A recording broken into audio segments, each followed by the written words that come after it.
Desperté en Navidad y recibí un mensaje. Mamá, cancelamos la comida. Hoy no nos da tiempo para ti. Vamos a comer con mi suegra. Eran las 6 de la mañana. Me quedé acostada mirando el techo. Sin tristeza, solo un vacío. A las 8 me levanté e hice mi maleta. A las 10, un taxi vino por mí. Y nadie imaginaba a dónde estaba a punto de irme. La pantalla del celular iluminó mi rostro en la oscuridad. Leí el mensaje una vez, luego otra y una tercera. Como si las palabras fueran a cambiar mágicamente si insistía lo suficiente. Pero no. Ahí estaban, frías y precisas como una sentencia. Mamá, cancelamos la comida. Hoy no nos da tiempo para ti. Vamos a comer con mi suegra. Me llamo Ofelia. Tengo 68 años. Y esa mañana de Navidad entendí algo que había estado negándome durante 3 años completos. Yo ya no importaba. Afuera, los vecinos comenzaban a encender sus luces navideñas. Escuchaba risas distantes, el tintineo de copas brindando, villancicos que se colaban por la ventana entreabierta de mi cuarto. Mi cuarto. Ese cuarto de servicio al fondo de la casa donde había dormido los últimos 1000 días de mi vida. La misma casa que construí con mi esposo hace 35 años. La casa donde crié a Tomás, mi único hijo. La casa que ahora era de todos, menos mía. No lloré. Eso es lo extraño. Esperaba sentir dolor, furia, decepción. Pero lo único que sentí fue claridad. Una claridad fría y luminosa como el amanecer que empezaba a filtrarse por las cortinas baratas que Valeria había colgado ahí cuando me mudó a este rincón.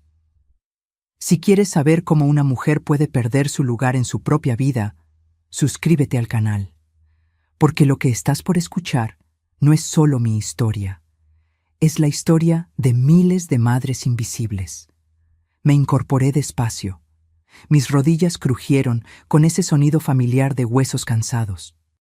Miré alrededor. Una cama individual, un buró desportillado, mis pocas prendas colgadas en un closet sin puerta. Esto era todo lo que quedaba del reino que una vez gobernó una reina. Pero esa mañana, algo en mí se había roto. O tal vez, algo finalmente se había compuesto. Saqué la maleta vieja de debajo de la cama, esa misma con la que mi esposo y yo viajamos a Veracruz en nuestra luna de miel.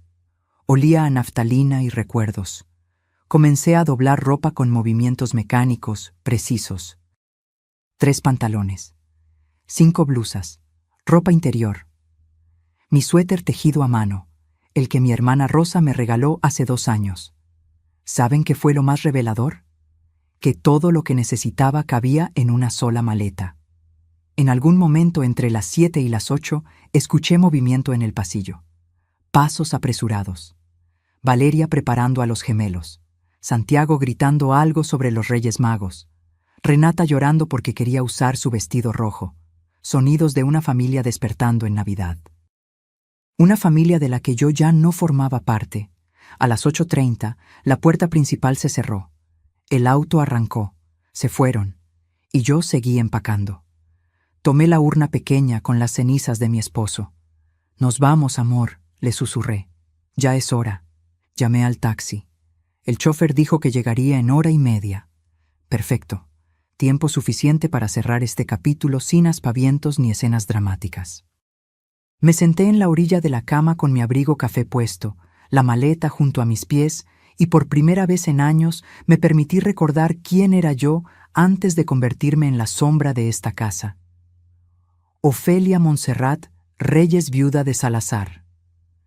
Maestra de primaria por 32 años. Madre de un hijo que alguna vez me miró como si yo fuera su heroína.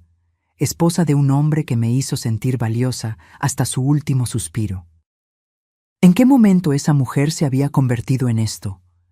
¿En la niñera no remunerada? ¿En la sirvienta de su propia casa? ¿En el estorbo que podía cancelarse con un mensaje de texto? El claxon del taxi sonó afuera exactamente a las 10. Me levanté. Tomé mi maleta. Cerré la puerta del cuarto de servicio por última vez. Dejé una carta sobre la mesa del comedor. Solo 3 líneas. Me fui. Necesito recordar quién soy sin ustedes. No me busquen. El taxista me ayudó con la maleta. ¿Al aeropuerto, señora?, preguntó. Sí, al aeropuerto. Mientras el taxi avanzaba por las calles decoradas con esferas y guirnaldas, miré por última vez la casa. Esa casa de 2 pisos con jardín frontal donde había plantado bugambilias que ahora trepaban hasta el techo. Las ventanas estaban cerradas, oscuras, como si la casa misma se hubiera rendido. ¿Visita familiar?, preguntó el taxista tratando de llenar el silencio. Sonreí apenas. Algo así. No sabía que esa sería la última vez que vería esa casa como residente. No sabía que lo que acababa de iniciar cambiaría todo para siempre, porque a veces la única forma de salvarte es desaparecer, y yo acababa de convertirme en un fantasma. ¿Cómo perdí mi lugar en mi propia familia? Si alguien me hubiera dicho hace 5 años que terminaría durmiendo en el cuarto de servicio de mi propia casa, me habría reído en su cara. Pero la verdad es que nadie te despoja de golpe. Te van quitando pedacitos tan pequeños que ni siquiera te das cuenta de que estás desapareciendo. Todo comenzó 3 años atrás, cuando Tomás llegó una tarde de abril con esa sonrisa nerviosa que conocía desde que era niño. La misma sonrisa de cuando rompió el jarrón de la sala a los 8 años o cuando reprobó matemáticas en la secundaria. «Mamá, hay alguien que quiero que conozcas». Valeria entró a mi sala como si entrara a una pasarela. Tacones altos, vestido entallado, ese perfume dulzón que inundó todo el espacio, cabello lacio y oscuro cayéndole perfectamente sobre los hombros. Sonrisa de revista. Me extendió la mano con uñas perfectamente arregladas y dijo: «Señora Ofelia, he escuchado tanto de usted». Yo todavía llevaba puesto el mandil con el que había estado preparando albóndigas. Tenía harina en las manos. Me sentí pequeña frente a ella, aunque yo fuera quien estaba en su propia casa. Debí haber prestado atención a esa primera sensación. Para octubre de ese año, ya estaban casados. «Boda íntima», dijeron. «Mamá, es que Valeria quiere algo sencillo, sin tanto drama». Yo, que había soñado con organizar la boda de mi único hijo, terminé como una invitada más, sentada en la tercera fila de un jardín alquilado, viendo cómo una coordinadora que no conocía dirigía todo. Pero lo peor no fue eso. Lo peor fue lo que vino después. «Mamá, necesitamos quedarnos contigo unos meses», me dijo Tomás 2 semanas después de la boda. «Solo mientras encontramos algo. Ya sabes cómo está el mercado inmobiliario». ¿Cómo iba a decirle que no? Era mi hijo, mi único hijo, y esta casa tenía 4 recámaras. Espacio sobraba. «Claro, mijo, el tiempo que necesiten». Valeria sugirió que se quedaran con la recámara principal. «Es que tiene baño propio, Ofe, y bueno, somos pareja, necesitamos nuestro espacio». Me llamó Ofe. Como si fuéramos amigas de toda la vida. Como si mi nombre completo fuera demasiado formal para ella. Yo dormía en esa recámara desde que enviudé. Era donde había llorado la muerte de mi esposo. Donde guardaba su ropa todavía, porque no tenía fuerzas para regalarla. Donde su esencia aún vivía en cada rincón. «Por supuesto», escuché salir de mi boca. «Yo me paso a la recámara de visitas». La recámara de visitas se convirtió en mi refugio durante 6 meses. Hasta que Valeria sugirió convertirla en oficina. «Es que trabajo desde casa, Ofe. Necesito un espacio profesional. ¿No te molestaría usar la otra recámara?» La otra recámara era más pequeña. Daba al patio trasero donde los perros del vecino ladraban todas las mañanas. «No hay problema». Otros 6 meses después. «Ofe, vamos a usar esa recámara como cuarto de bebé. Estoy embarazada. ¿No es maravilloso?» Y así fue como terminé en el cuarto de servicio. «Solo hasta que nazca el bebé y nos mudemos», prometió Tomás. El bebé se convirtió en bebés. Gemelos, Santiago y Renata. Y los meses de espera se convirtieron en años. Viuda hace 5 años, refugiada en mi propia casa hace 3. Mi esposo, Rodrigo, había sido electricista. Buen hombre. De esos que arreglaban todo en casa y nunca levantaban la voz. Murió de un infarto mientras instalaba un ventilador en casa de un cliente. Rápido, sin despedidas. Me dejó esta casa completamente pagada, un seguro de vida modesto que invertí y una pensión de 12,000 pesos mensuales. No era rica, pero tampoco me faltaba nada. Hasta que Valeria llegó. Al principio fueron cambios pequeños. Ofe, ¿no crees que estas cortinas están muy anticuadas? Compré unas nuevas. Las cortinas que mi madre me había ayudado a coser desaparecieron en una bolsa de basura. Ofe, este sillón está muy gastado. Lo doné a una fundación. El sillón donde Rodrigo veía el fútbol los domingos se fue una mañana mientras yo estaba en el mercado. Ofe, encontré estas fotos en el librero. Las guardé en una caja para que no acumulen polvo. Las fotografías de mi boda, del bautizo de Tomás, de nuestros viajes familiares, sepultadas en una caja de cartón en el closet del pasillo. Cada cambio venía envuelto en una sonrisa, en una lógica aparentemente razonable. Y yo asentía porque no quería ser la suegra amargada, la vieja que se resiste al cambio, la que causa problemas. Pero entonces desapareció el piano. Mi piano de Palisandro, la pieza que compré con mi primer sueldo como maestra titular, donde le enseñé a Tomás sus primeras notas, donde Rodrigo me cantaba boleros los aniversarios. Un sábado llegué del mercado y el espacio en la sala estaba vacío. ¿Dónde está mi piano?, pregunté, tratando de mantener la calma. Valeria ni siquiera levantó la vista de su teléfono. Lo vendí, ocupaba mucho espacio y nadie lo tocaba. Me dieron 8,000 pesos, te los deposité. 8,000 pesos por un instrumento que valía más de 150,000. No podías hacer eso sin consultarme, dije con la voz quebrándose. Ofe, por favor, esta casa necesitaba espacio. Además, ¿cuándo fue la última vez que lo usaste? Tomás entró en ese momento. Mamá, no hagas drama. Ya está hecho. ¿Drama? ¿Defender lo poco que me quedaba era drama? Pero no dije nada más, porque había aprendido que cada vez que protestaba, Valeria lloraba, Tomás la defendía y yo terminaba siendo la villana. Así fue como aprendí a tragarme las palabras. Así fue como desaparecí de mi propia vida. Y lo más doloroso, que ni siquiera me di cuenta hasta que ya era demasiado tarde, hasta aquella mañana de Navidad, cuando un mensaje me mostró mi verdadero lugar en esta familia. Ninguno. Cuando mi casa dejó de ser mía, dicen que una casa tiene memoria, que las paredes absorben las risas, los llantos, las conversaciones de medianoche. Si eso es cierto, entonces mi casa debió haber llorado conmigo mientras veía cómo la despojaban de su alma. Después del piano vinieron las porcelanas. Mi madre me había heredado una colección completa de figurillas de Talavera poblana.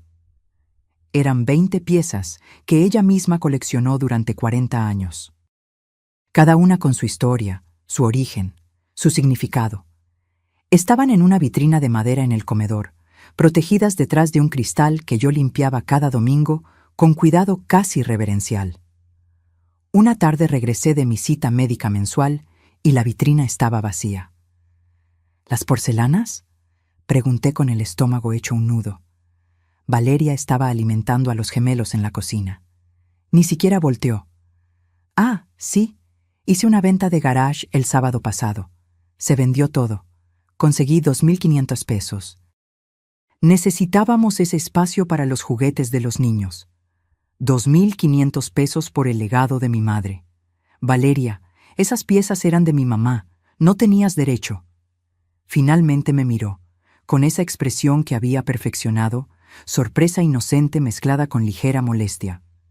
Ofe, nadie me dijo que eran importantes. Parecían simples adornos acumulando polvo. Además, los niños necesitan espacio para crecer. No podemos vivir en un museo. Tomás entró con Santiago en brazos. ¿Qué pasa ahora? Tu esposa vendió las porcelanas de tu abuela. Se encogió de hombros. Mamá, eran cosas viejas. No puedes aferrarte al pasado toda la vida. Cosas viejas. El legado de su abuela reducido a cosas viejas. Esa noche, en mi cuarto de servicio, hice una lista mental de todo lo que había desaparecido en 2 años. El piano de Palisandro, $8,000 de un valor real de $150,000. Las porcelanas de mi madre, $2,500 de un valor incalculable. El juego de té de plata que me regaló Rodrigo en nuestro aniversario número 25, regalado a la prima de Valeria. La mecedora de mimbre donde amamanté a Tomás, vendida en línea por $800. Las cortinas bordadas, a la basura. El librero de caoba de mi padre, donado a una escuela. Mis discos de vinilo de Los Panchos, Javier Solís, Chabela Vargas, desaparecidos sin explicación.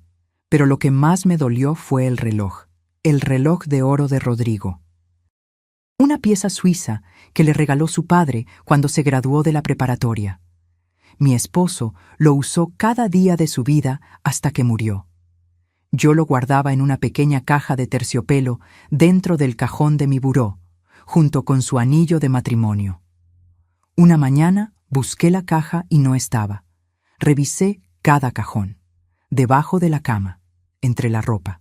Nada. ¿Alguien ha visto una caja pequeña de terciopelo?, pregunté en la cena. Valeria mordió un pedazo de pollo antes de responder. ¿La caja azul oscuro? Sí, la llevé a reparación. El reloj estaba descompuesto. No estaba descompuesto, y no te di permiso para tocarlo. Ofe, relájate. Solo quería ayudar. Tomás me dijo que era el reloj de su papá y pensé que sería lindo restaurarlo. ¿Dónde está? En la relojería del centro. Puedes recogerlo cuando quieras. Fui al día siguiente. El relojero me miró confundido. ¿Caja de terciopelo? Aquí no ha llegado ningún reloj así, señora. Llamé a Valeria. No está en la relojería. Silencio del otro lado. Luego, qué raro. Tal vez lo dejé en otra. Voy a revisar mis notas y te aviso. Nunca me avisó. El reloj nunca apareció. Y cuando volví a preguntar semanas después, me dijo que probablemente lo había perdido la tintorería o algo así, que ella no recordaba bien. Ese reloj valía al menos $45,000, pero su valor sentimental no tenía precio. Y yo sabía, lo sabía en el fondo de mi alma, que Valeria lo había vendido. La casa también cambió físicamente. Las paredes que yo había pintado de colores cálidos, amarillo en la cocina, verde olivo en la sala, fueron repintadas de gris y blanco. Colores neutros, Ofe, más modernos. Los azulejos de talavera de la cocina que Rodrigo y yo elegimos con tanto cuidado fueron cubiertos con una pintura especial. Es más higiénico. Las macetas de barro que tenía en el jardín fueron reemplazadas por macetas minimalistas de cemento. Hasta mis plantas fueron cambiadas. Mis geranios rojos, mis margaritas, mis nochebuenas en diciembre, todo reemplazado por suculentas y plantas de sombra que Valeria consideraba más estéticas para las fotos. Porque claro, Valeria subía todo a sus redes sociales. Fotos de mi hermosa casa, mi espacio renovado, mi estilo de vida, mi casa convertida en su escenario de Instagram. Las fotografías familiares que lograron sobrevivir la primera purga terminaron guardadas en cajas. Desentonan con la decoración minimalista, explicó Valeria. En su lugar, cuadros abstractos comprados en IKEA, frases motivacionales en inglés enmarcadas. Nada que hablara de nosotros, de nuestra historia, de las 3 décadas que Rodrigo y yo invertimos construyendo este hogar. Un día, mientras limpiaba, porque sí, además de niñera también seguía siendo la sirvienta, encontré una caja en el closet del pasillo. Adentro estaban todas las fotografías familiares. Bodas, bautizos, cumpleaños, viajes. 35 años de memoria familiar amontonados sin orden ni cuidado. En la misma caja encontré el álbum de nuestra boda. Las páginas amarillentas, las esquinas dobladas. La foto donde Rodrigo me carga en brazos frente a la iglesia, donde bailamos nuestro primer vals, donde cortamos el pastel rodeados de nuestros padres que ya no están. Me senté en el piso del pasillo con ese álbum en las manos y finalmente lloré. Lloré por el piano que ya no tocaba canciones, por las porcelanas que nunca volverían, por el reloj que marcó el tiempo de mi esposo hasta su último latido, por las paredes que ya no reconocían mi voz, por la casa que se había convertido en un cascarón bonito, pero vacío. Lloré por la mujer que fui y que dejé que desapareciera sin pelear, pero aún no estaba lista para reaccionar. Todavía pensaba que si era paciente, si no causaba problemas, si me hacía pequeñita e invisible, tal vez recuperaría algo de lo perdido. No sabía que lo peor todavía estaba por venir. No sabía que convertirse en abuela sería el último clavo en mi ataúd de dignidad. Cuando cuidar a mis nietos, se volvió mi trabajo no pagado. Santiago y Renata nacieron un 15 de marzo. Gemelos idénticos de ojos cafés y mejillas redondas que llenaron la casa de llanto, pañales y ese olor dulce a bebé recién bañado. Yo los amé desde el primer segundo, pero el amor, descubrí muy pronto, puede convertirse en tu propia trampa. El primer mes fue comprensible. Valeria se recuperaba del parto. Tomás trabajaba hasta tarde en la empresa de logística donde era supervisor. Yo ayudaba. Claro que ayudaba. ¿Qué abuela no lo haría? Me levantaba cuando lloraban a las 3 de la madrugada. Preparaba biberones, cambiaba pañales, mecía cunas. Descansa, Valeria. Yo me encargo. El segundo mes siguió igual. Ofe, eres un ángel. No sé qué haríamos sin ti. El tercer mes ya era rutina, y de alguna forma, sin que nadie lo dijera explícitamente, me había convertido en la niñera oficial. Para cuando los gemelos cumplieron 6 meses, mi vida tenía este horario: 5:45 a.m. Despertador. Preparo café y mi único momento de silencio del día. 6:30 a.m. Los gemelos despiertan. Cambio pañales, preparo biberones. 7:0 a.m. Valeria sale de la recámara principal, perfectamente arreglada, a trabajar en su oficina. Tomás ya se fue desde las 6:00. 8:0 a.m. Desayuno para los niños. Papillas, baberos manchados, piso que limpiar. 9:0 a.m. Intento bañarlos. Uno llora mientras baño al otro. 10:0 a.m. Los saco al jardín para que les dé el sol. Valeria está en videoconferencia, necesita silencio.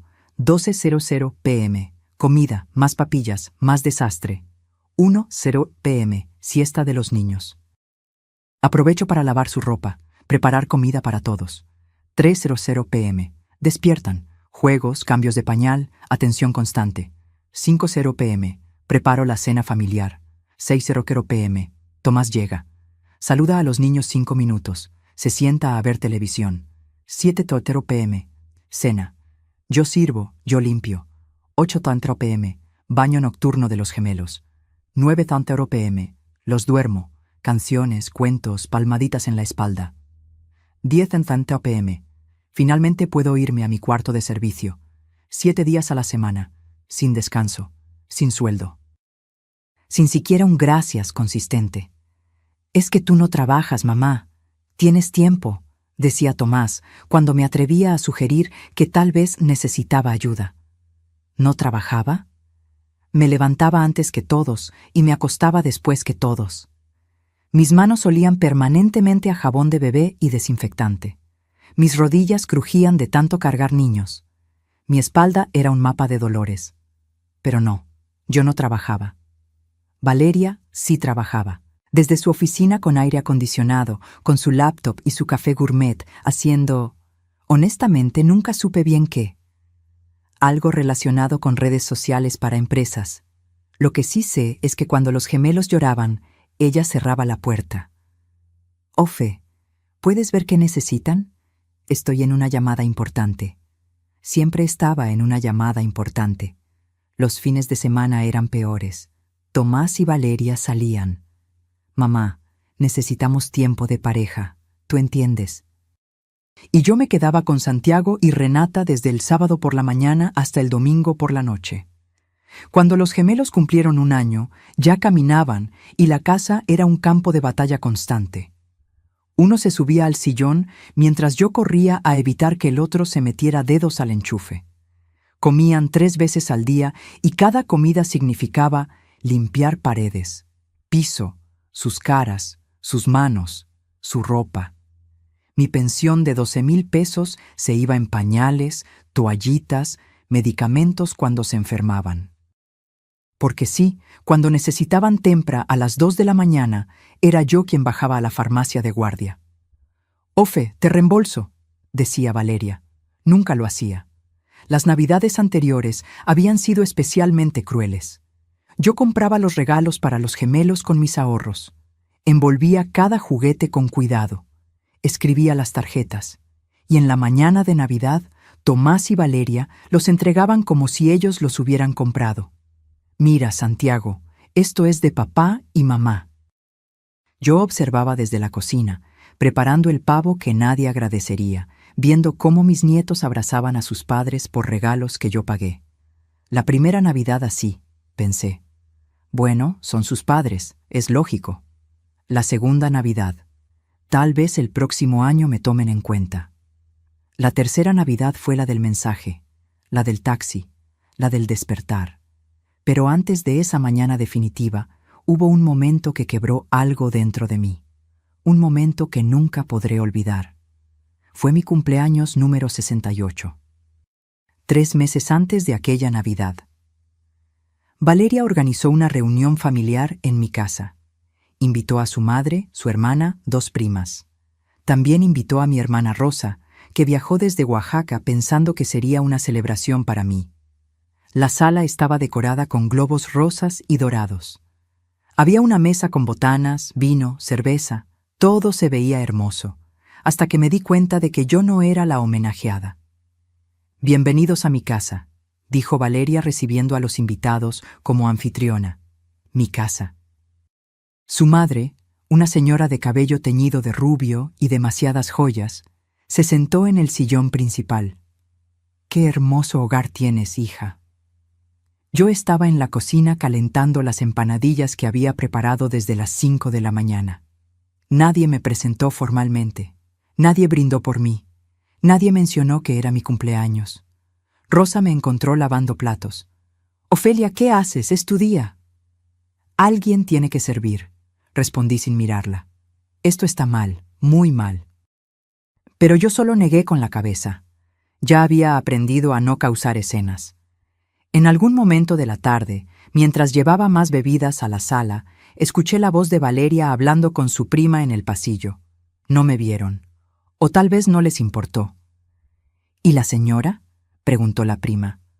«¿Ofelia? Pobre, ya no sirve para mucho, pero ayuda con los niños.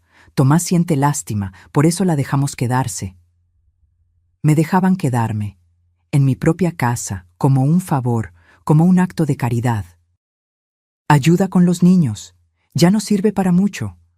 Cada palabra fue un golpe en el pecho.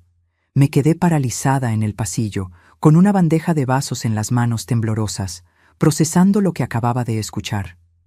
Rosa me encontró así, congelada, con lágrimas rodando silenciosamente por mis mejillas. «Ya basta, Ofelia», me susurró llevándome al jardín. «Esto tiene que terminar. No puedo irme. Son mi familia, mis nietos. Tu familia te está destruyendo, y tus nietos no son tu responsabilidad. Eres su abuela, no su madre». Esa noche, después de que todos se fueron, después de lavar todos los platos de mi cumpleaños en mi casa, donde yo era la sirvienta, Rosa se sentó conmigo en el cuarto de servicio. «Vente a Oaxaca conmigo. Tengo espacio. Tengo un taller textil pequeño. Podrías ayudarme.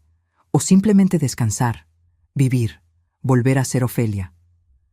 «No puedo abandonar a Tomás». «¿Abandonar? Ofelia, mírate. Tú eres quien está siendo abandonada». Prometí pensarlo. Pero Rosa conocía mi respuesta incluso antes de que la dijera. Todavía no estaba lista. Necesitaba algo más, un empujón final, una última humillación que me despertara del todo. Y 3 meses después llegó en forma de un mensaje de texto a las 6 de la mañana de Navidad. El cumpleaños que me hizo despertar. Después de aquella reunión donde fui invisible en mi propio cumpleaños, algo comenzó a moverse dentro de mí. No fue inmediato. No fue dramático. Fue como una grieta pequeña en un muro que creías indestructible, una fisura que crece milímetro a milímetro hasta que un día, con el golpe preciso, todo se derrumba. Durante las semanas siguientes a mi cumpleaños, empecé a observar, realmente observar. Vi cómo Valeria pasaba horas enteras en su oficina haciendo videollamadas con amigas mientras yo cambiaba el 10º pañal del día. La escuché reírse, tomar café, planear salidas nocturnas, todo mientras yo intentaba que Renata dejara de llorar porque le estaban saliendo los dientes. Vi cómo Tomás llegaba del trabajo, saludaba a los gemelos con 2 besos rápidos y se encerraba en la recámara principal a ver series en su tablet. Estoy cansado, mamá. Fue un día pesado. ¿Y mis días?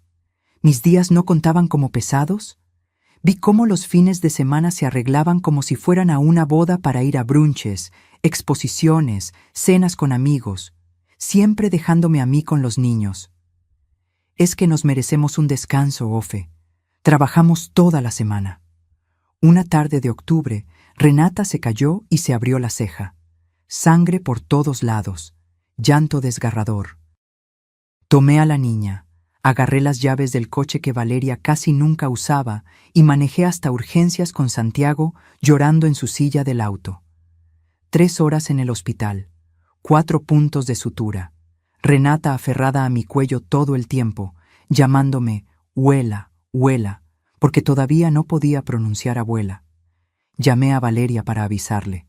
Ay, Ofe, qué susto. Pero estás ahí, ¿no? Yo estoy en medio de una presentación importante. Me avisas cómo sale todo. Colgó. No llegó al hospital. Ni ella ni Tomás. Cuando regresamos a casa a las 9 de la noche, los encontré cenando pizza en la sala, viendo una película. ¿Cómo está mi princesa?, preguntó Valeria levantándose para cargar a Renata, que inmediatamente extendió los brazos hacia ella. Porque así funciona, ¿verdad? Los niños siempre quieren a quien llega fresca, descansada, con energía para jugar, no a quien les cambió pañales con diarrea a las 5 de la mañana. 4 puntos. Cicatrizará bien, dije con voz plana. Eres la mejor, Ofe, ¿verdad, Tomás? Tu mamá es un ángel. Un ángel, un mueble útil, una extensión de sus comodidades. Esa noche no pude dormir. Me quedé mirando el techo del cuarto de servicio, escuchando el zumbido del refrigerador viejo que Valeria había relegado al cuarto de lavado junto a mi puerta, y algo cristalizó en mi mente. Esto nunca iba a cambiar. Ellos nunca se iban a mudar. Yo nunca iba a recuperar mi casa, mi espacio, mi vida, a menos que hiciera algo. Al día siguiente llamé a Rosa. Hermana, ¿tu oferta sigue en pie? Hubo un silencio al otro lado, luego su voz cargada de alivio. Siempre, Ofelia, siempre. Necesito tiempo para planear. No quiero irme sin estar segura de todo. ¿Qué necesitas? Información, números, opciones. Rosa entendió inmediatamente. Ella no era solo mi hermana mayor. Era una mujer que se había divorciado a los 50, que había construido su propio negocio textil en Oaxaca, que había aprendido a ser fuerte cuando la vida la obligó. Me ayudó a contactar un abogado, un hombre serio de apellido Mendoza que trabajaba en asuntos de propiedad y herencias. Tuve que inventar excusas para ir a su oficina.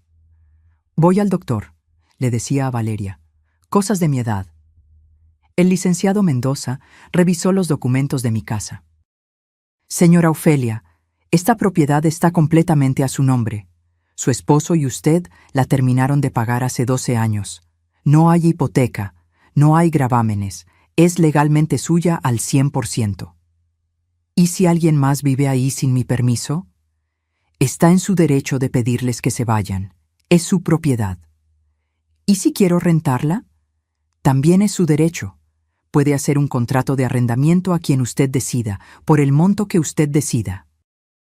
Esas palabras fueron como oxígeno para alguien que había estado ahogándose durante 3 años. Era mi casa. Investigué precios de renta en mi colonia. Casas similares a la mía se rentaban entre 22,000 y 28,000 pesos mensuales. Mi casa, con 4 recámaras, 2 baños completos, jardín, cochecho para 2 autos, fácilmente podría rentarse en 25,000. Hice números en una libreta que guardaba bajo mi colchón. Pensión mensual, 12,000 pesos. Renta potencial, 25,000 pesos. Total mensual, 37,000 pesos. Ahorros actuales, 450,000 pesos, lo que quedaba del seguro de Rodrigo después de 3 años financiando pañales y gastos que no eran míos. Con ese dinero podía vivir. Podía respirar. Podía ser yo misma otra vez. Rosa me envió fotos de su casa en Oaxaca. Una construcción de 2 pisos en el centro histórico, cerca del mercado de Benito Juárez. El cuarto de arriba es tuyo si lo quieres. Tiene vista a la calle, entra el sol toda la mañana, y en la planta baja está mi taller. Podrías ayudarme si quieres, o simplemente descansar, sin presiones. Por primera vez en años, imaginé una vida diferente. Despertarme sin el llanto de los gemelos, tomar café sin tener que calentar biberones, caminar por calles empedradas, tal vez tomar una clase de algo que me gustara. ¿Cerámica? Siempre me había interesado trabajar con arcilla. Durante noviembre, saqué documentos importantes de la casa poco a poco. Mi acta de nacimiento, las escrituras, los papeles del seguro, fotografías que aún valoraba.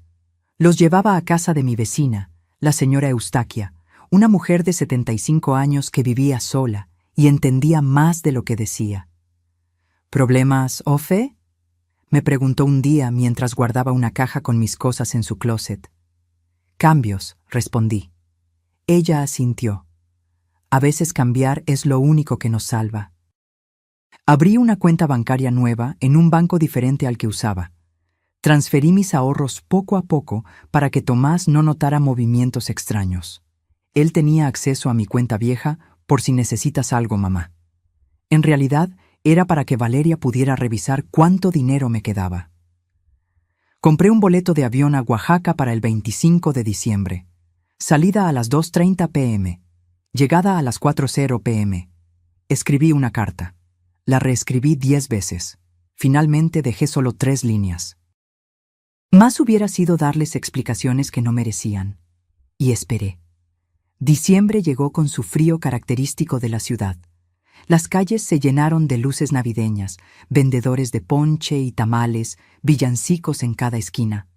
Valeria decoró la casa con un árbol minimalista de ramas blancas y esferas plateadas. Nada de las esferas de colores que yo había coleccionado durante décadas. Esas también habían desaparecido. «Este año vamos a hacer Navidad en grande», anunció Valeria a mediados de mes. «Voy a invitar a mi familia». Por supuesto, su familia. Ayudé a cocinar, ayudé a limpiar, ayudé a envolver regalos que ellos comprarían y pondrían bajo el árbol como si fueran de ellos. El 23 de diciembre, Valeria mencionó casualmente: «Ofe, mi mamá quiere que pasemos la Navidad en su casa. Dice que preparó una cena especial». Sentí el piso moverse bajo mis pies. ¿Y yo? Bueno, tú puedes venir si quieres. Aunque la verdad, mi mamá hizo reservación en un restaurante y es un poco caro el cubierto. Pero si quieres cooperar, claro que eres bienvenida. Cooperar. Para ir a una cena de Navidad. Con la familia de mi nuera. Como una invitada que debe pagar su lugar. Déjame pensarlo, dije. Esa noche, Tomás entró a la cocina mientras yo lavaba trastes. «Mamá, no te pongas difícil con lo de la cena. Valeria solo quiere pasar tiempo con su familia también. ¿Tú entiendes?» «Yo entiendes». Esas 2 palabras que había escuchado cientos de veces para justificar cada abuso, cada despojo, cada humillación.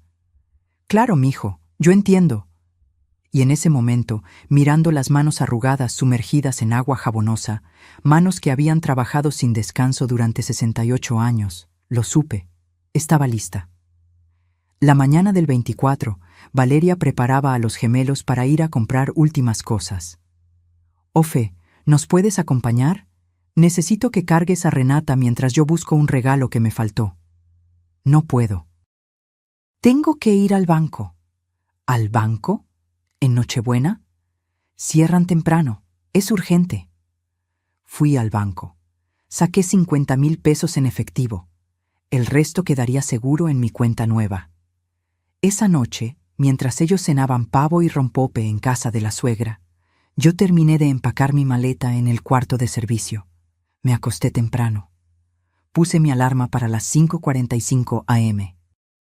Y a las 6:00 de la mañana del 25 de diciembre, mi teléfono iluminó la oscuridad con un mensaje que ya no me sorprendió. Mamá, cancelamos la comida. Hoy no nos da tiempo para ti. Vamos a comer con mi suegra. Leí el mensaje 3 veces. Sonreí y comencé el último capítulo de mi vida como prisionera. Lo que nadie vio venir. Durante 3 meses completos, desde aquel cumpleaños humillante hasta la mañana de Navidad, fui 2 personas al mismo tiempo. Por fuera, la abuela sumisa, la sirvienta silenciosa, la anciana invisible que cambiaba pañales y lavaba trastes sin quejarse. Por dentro, una mujer que planeaba su escape con la precisión de un estratega militar. Cada documento que rescaté fue una pequeña victoria. Las escrituras de la casa las saqué un martes por la tarde mientras Valeria estaba en el salón de belleza. Estaban guardadas en un archivero en la oficina que antes era mi cuarto de visitas. Abrí el cajón con manos temblorosas. Encontré el folder café con el escudo notarial y lo metí en mi bolsa de mandado entre paquetes de lentejas y latas de frijoles. Nadie revisa la bolsa del mandado de una anciana. El acta de nacimiento, mi cartilla de vacunación, los papeles del seguro de vida de Rodrigo, las fotografías que más amaba, mi libreta de direcciones con números de familiares que no veía hace años. Todo salió poco a poco, pieza por pieza, como si estuviera desmantelando mi propia vida antes de que ellos terminaran de hacerlo. La señora Eustaquia, mi vecina, nunca me hizo preguntas directas. Simplemente me abría la puerta, preparaba té de manzanilla y guardaba mis cajas en su ropero sin decir palabra. Pero un día, mientras tomábamos ese té en su cocina llena de plantas y luz, me tomó la mano con sus dedos llenos de arrugas y manchas de edad. Cuando mi esposo murió, dijo con voz suave, mis hijos quisieron venderme la idea de irme a vivir con ellos. Decían que era por mi bien, que una mujer sola no puede cuidarse. Pero yo sabía la verdad. Querían mi casa, mi pensión, mi tiempo. Así que hice lo que tú estás haciendo. Me quedé aquí, en mi territorio, y les puse límites. No es egoísmo, Ofelia, es supervivencia. Lloré ese día en su cocina. Lloré por todo lo que había perdido y por todo lo que estaba a punto de recuperar. El licenciado Mendoza me explicó cada detalle legal con paciencia. Señora Ofelia, entienda esto muy bien. Su hijo y su nuera son residentes sin contrato. Legalmente hablando, usted puede desalojarlos en cualquier momento. Pero si quiere evitar conflictos familiares mayores, le sugiero otra ruta. ¿Cuál? Conviértalos en inquilinos. Presente un contrato de arrendamiento formal. Si aceptan y pagan, perfecto. Si no aceptan, usted puede recuperar su propiedad mediante un proceso legal. Y si decide irse a vivir a otro lugar, ese ingreso por renta será suyo, estable, cada mes.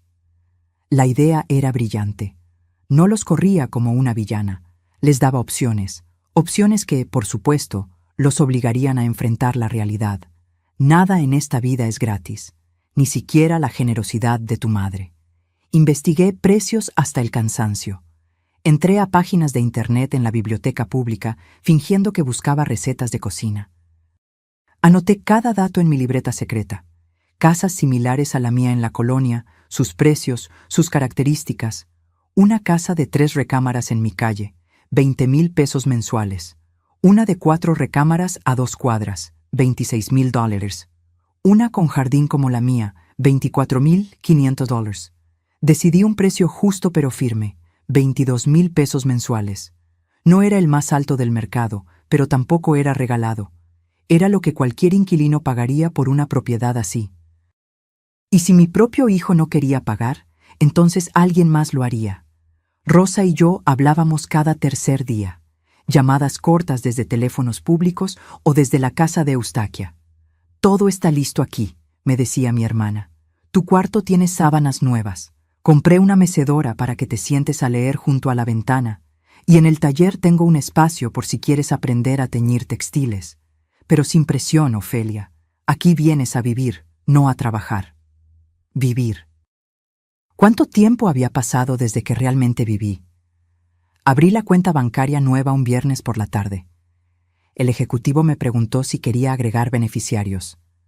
No, respondí con firmeza. Esta cuenta es solo mía. Transferí 400,000 pesos de mis ahorros. Dejé solo 50,000 dólares en la cuenta vieja, la que Tomás monitoreaba. Lo suficiente para que no sospechara nada raro, pero no tanto como para que pudiera robármelo si las cosas se ponían feas. Porque había aprendido algo importante durante esos 3 años de humillación. Cuando alguien te ha quitado todo sin remordimiento, no hay límite a lo que podrían hacer si se sienten amenazados. Compré el boleto de avión en efectivo. La señorita del mostrador me miró extrañada cuando saqué los billetes de mi monedero viejo. ¿Regalo de Navidad?, preguntó tratando de ser amable. Algo así, sonreí. Vuelo AM 432. Salida 2:30 p.m. del 25 de diciembre. Destino, Oaxaca de Juárez. Asiento 18F, junto a la ventana. Una sola maleta documentada. Las últimas 2 semanas de diciembre fueron las más largas de mi vida. Cada día sentía que alguien descubriría mi plan, que Tomás encontraría los papeles faltantes, que Valeria revisaría mi cuarto y vería la maleta a medio empacar escondida bajo la cama, que los gemelos dirían algo inocente pero revelador. Pero nadie notó nada, porque para notarme primero tendrían que verme. Y yo había sido invisible durante tanto tiempo que mi presencia ya no registraba en sus radares. El 23 de diciembre empaqué lo esencial. Ropa para clima cálido. Oaxaca es mucho más cálido que la Ciudad de México. Mis medicamentos para la presión. El cepillo de dientes. La crema para las manos que Rodrigo me regaló en nuestro último aniversario y que había guardado sin usar, esperando una ocasión especial. Esta era la ocasión especial. Guardé la urna con las cenizas de Rodrigo en mi bolso de mano. Pesaba más de lo que recordaba. Nos vamos juntos, amor, le susurré envolviendo la urna en un suéter suave. Como debió ser siempre. La carta la escribí la noche del 24, después de que ellos se fueran a cenar con la familia de Valeria. Me senté en la cama del cuarto de servicio, con una lámpara vieja que parpadeaba, y escribí con mi letra temblorosa pero clara. Me fui. Necesito recordar quién soy sin ustedes. No me busquen. 3 líneas, nada más. Porque cualquier explicación adicional hubiera sonado a súplica o a justificación, y yo ya no le debía explicaciones a nadie. Puse la carta dentro de un sobre blanco. Escribí en el frente. Para Tomás. No mencioné a Valeria. Esta conversación era entre mi hijo y yo. Me acosté esa Nochebuena sabiendo que sería la última noche en esa casa como residente. Cerré los ojos y en lugar de sentir tristeza, sentí algo que no había experimentado en años. Sentí esperanza. A las 5:45 a.m. del 25 de diciembre, mi alarma sonó en la oscuridad. Me vestí con mi ropa más cómoda. Pantalón de mezclilla, blusa de algodón, suéter tejido, zapatos cerrados. Me recogí el cabello en una trenza simple. Me miré al espejo del baño compartido por última vez. La mujer que me devolvió la mirada tenía ojeras profundas, arrugas que no estaban ahí hace 3 años, cabello completamente blanco. Pero sus ojos, esos ojos cafés que tanto se parecían a los de mi madre, brillaban con algo nuevo. Determinación. A las 6:00 a.m. llegó el mensaje que ya esperaba. Lo leí sin sorpresa, sin dolor, casi con gratitud, porque me confirmó que mi decisión era la correcta. Tomé mi maleta. Tomé mi bolso con la urna de Rodrigo. Dejé la carta sobre la mesa del comedor, sostenida por el salero de cerámica que había sobrevivido todas las purgas de Valeria. Cerré la puerta principal sin voltear atrás. El taxi me esperaba con el motor encendido, echando vapor en el aire frío de la mañana navideña. ¿Lista, señora?, preguntó el conductor. Más que nunca, respondí. Y mientras nos alejábamos por calles vacías decoradas con luces navideñas, sentí cómo el peso de 3 años de humillación se desprendía de mis hombros como un abrigo demasiado pesado que finalmente te permites quitar. No sabían lo que venía, pero pronto lo descubrirían. Cuando dejé de ser una prioridad.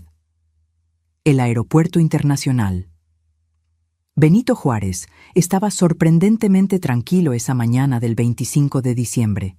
Familias dispersas aquí y allá, maletas con moños navideños, niños con juguetes nuevos aferrados a sus manos, todos yendo a algún lugar donde los esperaban, donde eran deseados. Yo también iba a un lugar así, solo que me había tomado 68 años encontrarlo. Documenté mi maleta en el mostrador. La empleada, una chica joven con un gorro navideño de utilería, me sonrió con genuina amabilidad. ¿Visita familiar? Un nuevo comienzo, respondí. Ella parpadeó sorprendida. Luego su sonrisa se amplió. ¡Qué hermoso! ¡Feliz Navidad, señora! ¡Feliz Navidad! Me senté en la sala de espera con mi bolso sobre el regazo, sintiendo el peso de la urna de Rodrigo dentro. A mi alrededor, la gente hablaba por teléfono, enviaba mensajes, tomaba fotografías. Yo mantuve mi celular apagado. No quería saber. No todavía. Pensé en los gemelos. ¿Ya habrían despertado? Santiago siempre era el primero, brincando en su cama gritando que quería abrir regalos. Renata era más tranquila. Se quedaba acurrucada hasta que su hermano la obligaba a levantarse. ¿Me extrañarían? Probablemente. Los niños siempre extrañan lo familiar, lo constante. Y yo había sido su constante durante 2 años. No su madre, que estaba demasiado ocupada siendo influencer de redes sociales. No su padre, que trabajaba hasta tarde y llegaba exhausto. Yo, la abuela que les cantaba, que les preparaba avena con miel, que les contaba cuentos inventados sobre ratones valientes y lunas que bajaban a jugar. Sentí un nudo en la garganta. Esta era la parte más difícil, dejarlos a ellos, que eran inocentes en todo esto. Pero entonces recordé las palabras de Rosa. No puedes prenderte fuego para mantener a otros calientes. Los gemelos tenían padres. 2 padres jóvenes, sanos, capaces. Era hora de que aprendieran a hacerlo. El vuelo se anunció.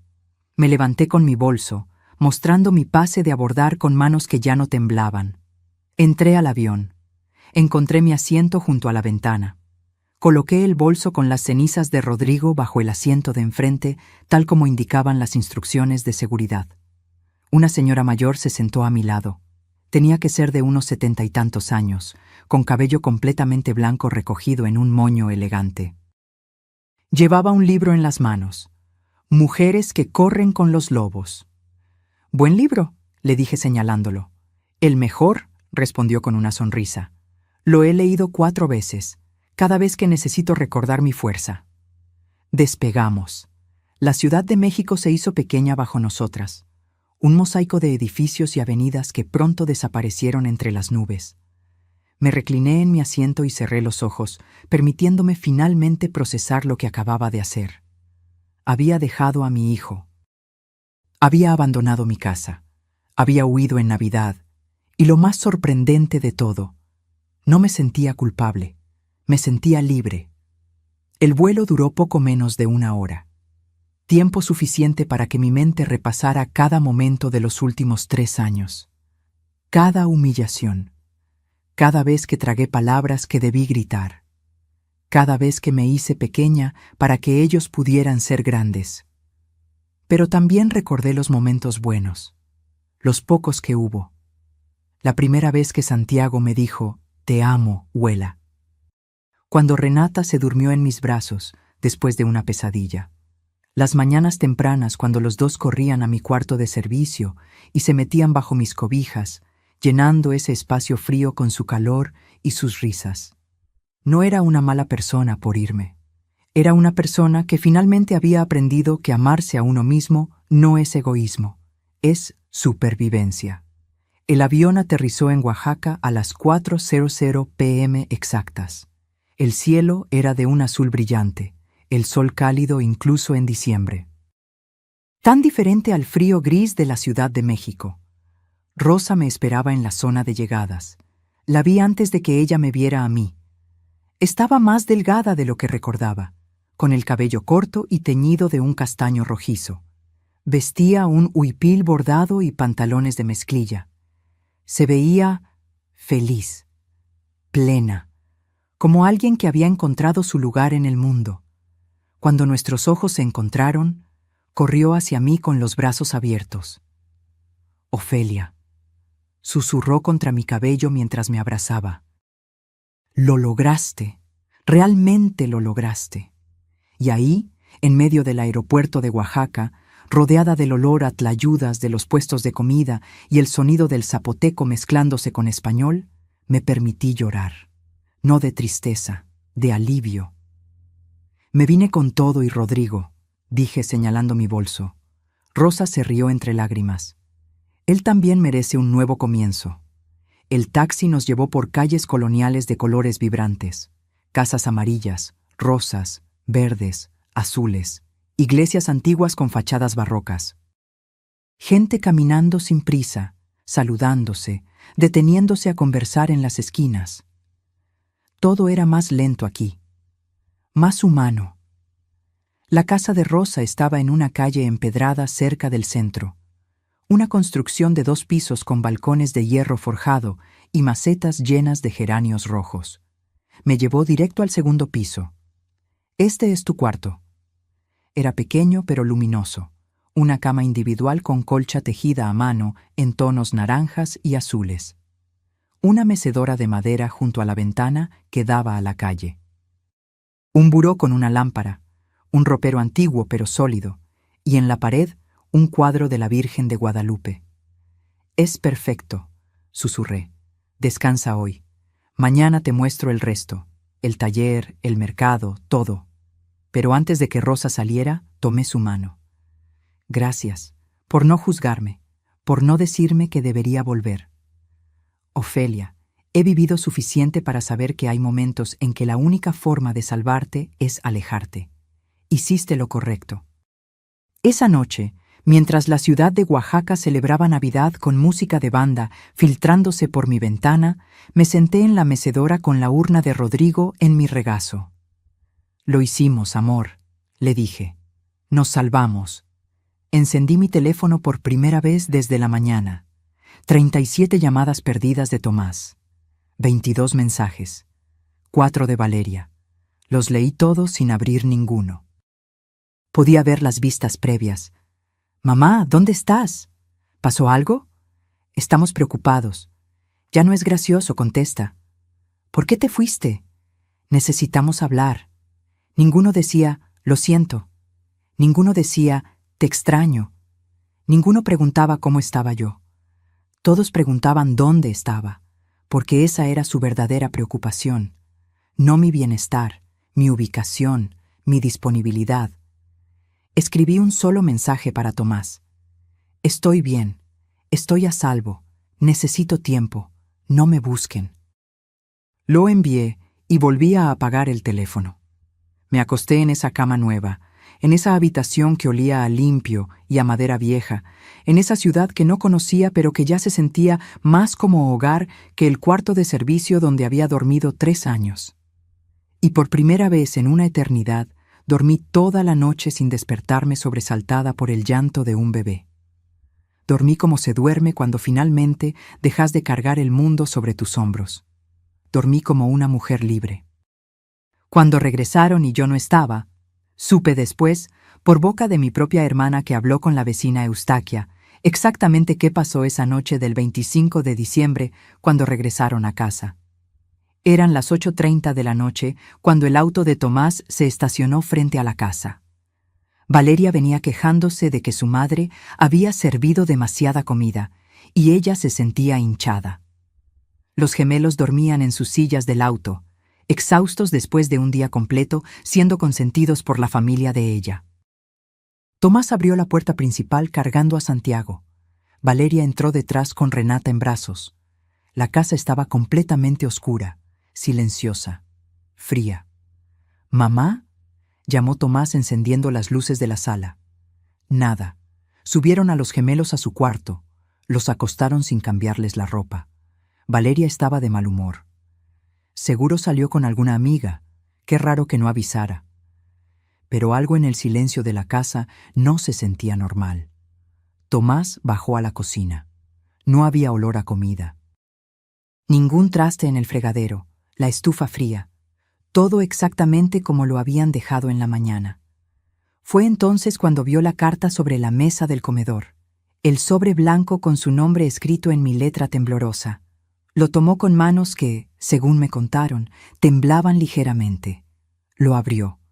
Leyó las 3 líneas una vez, 2 veces, 3 veces. «Valeria», su voz sonó extraña. «Necesitas ver esto». Ella bajó las escaleras con fastidio. «¿Qué pasa ahora?». Tomás le extendió la carta sin decir palabra. Valeria la leyó, parpadeó, la releyó. «¿Esto es una broma?». «Ve a su cuarto». Caminaron juntos por el pasillo hacia el cuarto de servicio. Tomás abrió la puerta. La cama estaba tendida con precisión militar. El pequeño buró, vacío. El closet sin puerta mostraba solo ganchos desnudos. Ni una prenda de ropa, ni un zapato, ni un objeto personal. El baño compartido tampoco tenía rastro mío. Mi cepillo de dientes, mi crema, mi champú, todo había desaparecido. «Se fue», susurró Tomás. «Realmente se fue». Valeria soltó una risa nerviosa. «Está exagerando, haciéndose la víctima. Ya regresará cuando se le pase el berrinche». Pero Tomás conocía esa letra, conocía el peso de esas palabras. «Me fui. Necesito recordar quién soy sin ustedes. No me busquen». Sacó su celular, marcó mi número, buzón de voz. Lo intentó de nuevo, buzón, una tercera vez, buzón. «¿Dónde está? ¿Por qué haría esto?». Su voz subía de volumen con cada pregunta. «Tomás, cálmate. Es Navidad. No puede haber ido muy lejos». Pero para las 11 de la noche, después de 47 llamadas sin respuesta, después de revisar cada cuarto de la casa buscando alguna pista, después de llamar a los hospitales cercanos preguntando si había ingresado alguna mujer de mi descripción, el pánico comenzó a instalarse. Tomás llamó a Rosa. «Mi hermana, bendita sea», contestó al tercer timbrado con voz somnolienta. «Tía, soy Tomás. ¿Has sabido algo de mi mamá?». «¿Por qué me llamas a esta hora, Tomás?». «Mi mamá desapareció. Dejó una carta. Dice que se fue. ¿Está contigo?». Hubo un silencio calculado del otro lado. Rosa sabía actuar. «¿Que se fue? ¿A dónde?». «Eso te estoy preguntando». «No. No he sabido nada de ella desde hace semanas». «¿Revisaron los hospitales?». «Sí. No está en ninguno». «Dios mío, Tomás». «¿Qué le hicieron?». Esa pregunta cayó como piedra en agua quieta. «¿Qué le hicimos?». «Nada. Solo le dijimos que hoy comeríamos con la familia de Valeria». «¿En Navidad?». «Sí. La dejaron sola en Navidad. Ella podía venir si quería». Rosa dejó escapar un suspiro que sonó a decepción profunda. «Búsquenla, Tomás, y cuando la encuentren, más les vale pedirle perdón de rodillas». Colgó. Tomás se dejó caer en el sillón de la sala, ese sillón gris minimalista que Valeria había comprado para reemplazar el que mi esposo amaba. Tenía la cabeza entre las manos. «Esto es tu culpa», le dijo a Valeria. «¿Mi culpa? ¿Por qué es mi culpa?». «Porque la has tratado como sirvienta desde que llegamos aquí». «Yo no la obligué a hacer nada. Ella ofrecía ayuda todo el tiempo». «Porque no tenía opción, porque tomamos su casa, su espacio, su vida». «Esta es tu madre, Tomás, no mía. Si alguien debió ponerle atención, eras tú. Pelearon hasta las 3 de la mañana, Valeria llorando, diciendo que era injusto que la culparan. Tomás sintiéndose miserable, pero sin saber exactamente qué había hecho mal.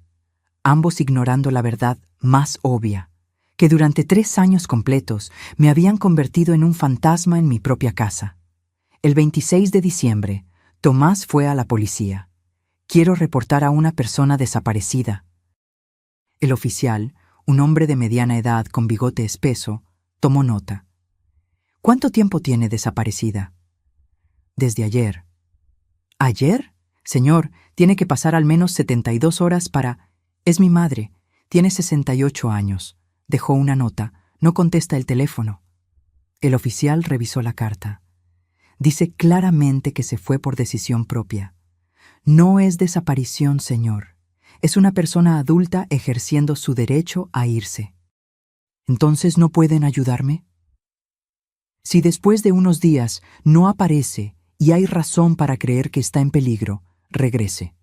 Pero por ahora, esto parece un asunto familiar.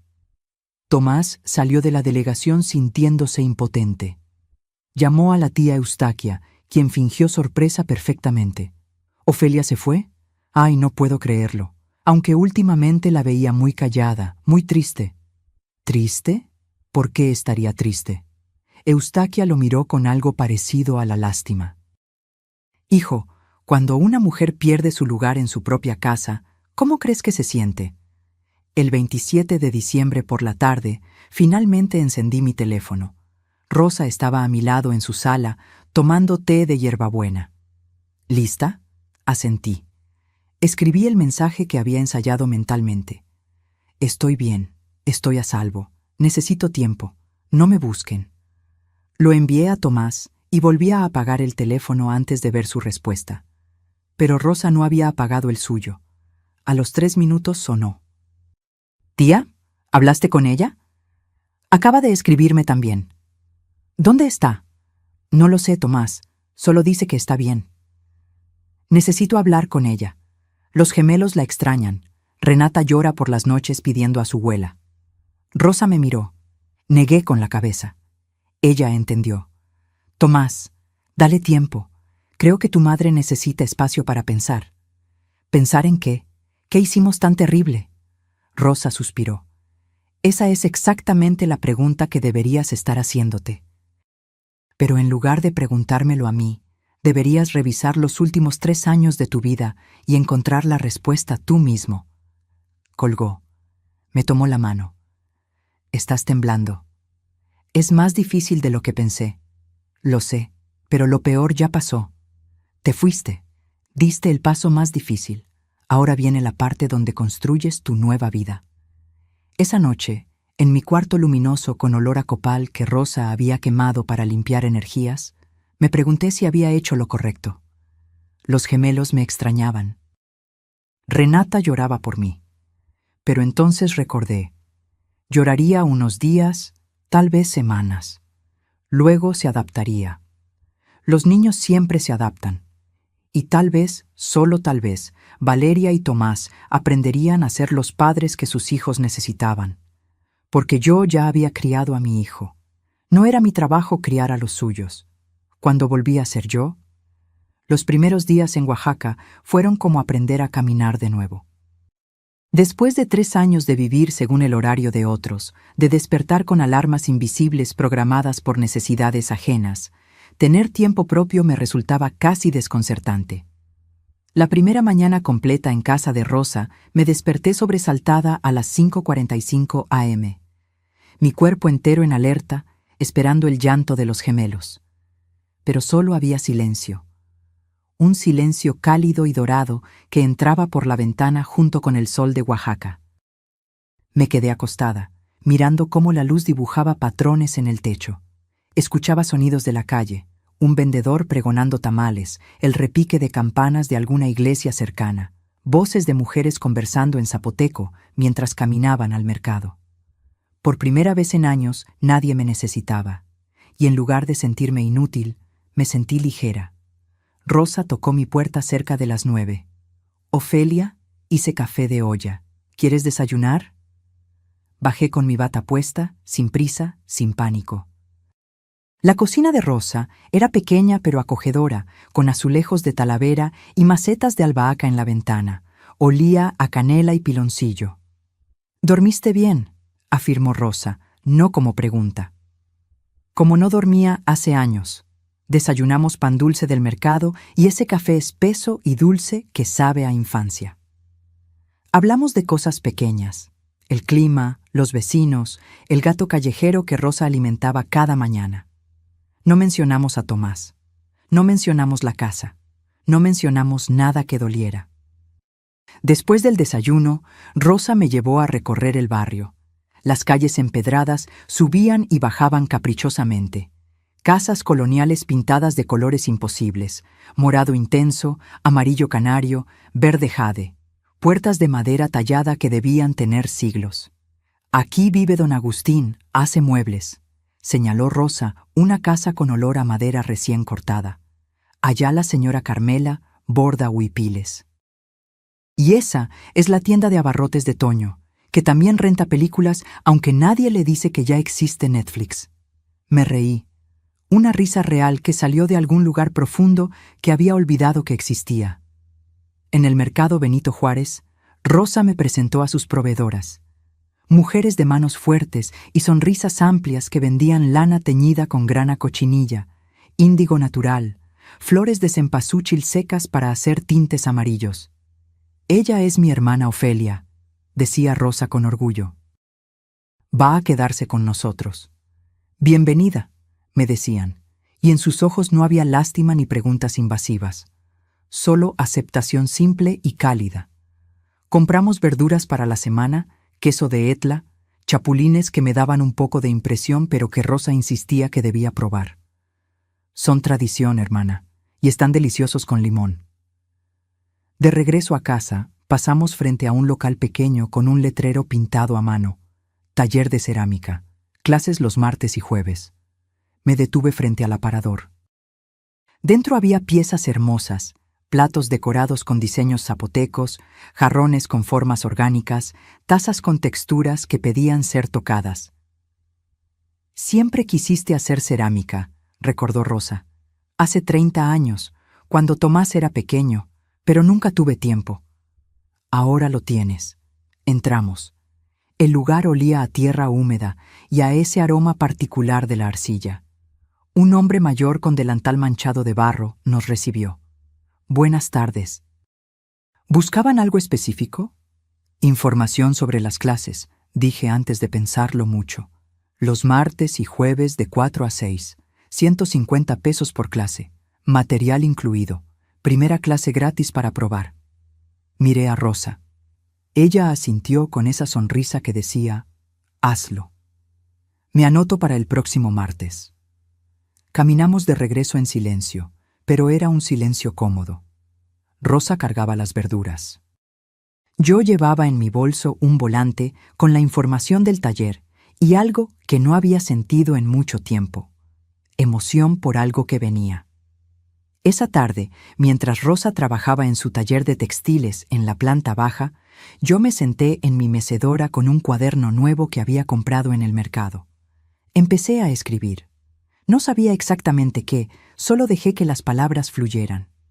Escribí sobre el piano de Palisandro, sobre las porcelanas de mi madre, sobre el reloj de Rodrigo que nunca apareció, sobre 3 años de ser invisible.